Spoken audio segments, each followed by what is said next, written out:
We're joined now by Gabrielle Etzel, healthcare policy reporter for the Washington Examiner. Gabrielle, welcome to the show. How does the selection of Walz as VP affect the ticket on the issue of abortion, the Democrat ticket, of course?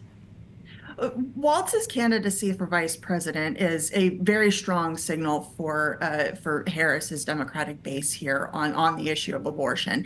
Harris's strongest issue is when she's communicating about abortion rights and reproductive health care in general. That's where when she struggles with a likability problem, a relatability problem, and when she's speaking about abortion, that's where she shines as the most authentic self. So choosing Walz is a strong complement to that. And he also has a much clearer track record on his overwhelming support for abortion rights in comparison to other candidates that were on the short list, like Pennsylvania Governor Josh Shapiro. Right. He has been called extreme on abortion. Well, how does his local leadership in Minnesota reflect what we could see should they win in November?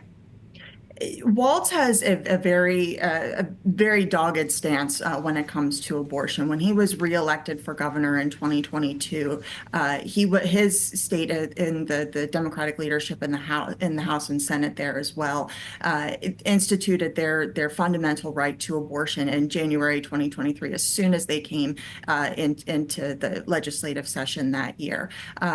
So they also took steps to that spring to attack crisis pregnancy centers, pregnancy resource centers, as well as protect doctors who provide abortions to patients out of state, as well as patients who come into the state of Minnesota from states that have abortion bans. So his administration in Minnesota has been centrally focused on the issue of abortion, and you can definitely see that come through in his promises for the vice presidency. Is there anything that you can tell us about policies for children? I know that some have said that he has pushed the transgender ideology, transgender agenda in his state as well. Yes, he has, and it's becoming more and more clear that he's very much a progressive on all of these social issues with transgender care as well as abortion. But you can definitely see it. Most his policies.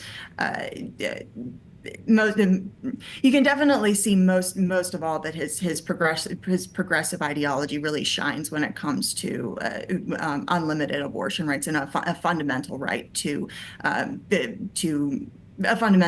abortion. Right, creating that right that doesn't necessarily Yes. exist, or at least we don't believe it exists. How do the policies that he promotes put women in danger when you're talking about domestic violence or human trafficking?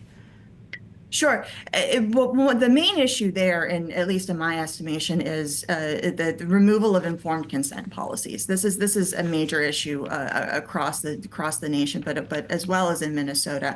The Walz as governor removed informed consent policies in April 2023, and ultimately that means that patients aren't informed of potential complications, whether that's from the abortion pill mifepristone and misoprostol, or that's the complications from a surgical abortion, a DNC.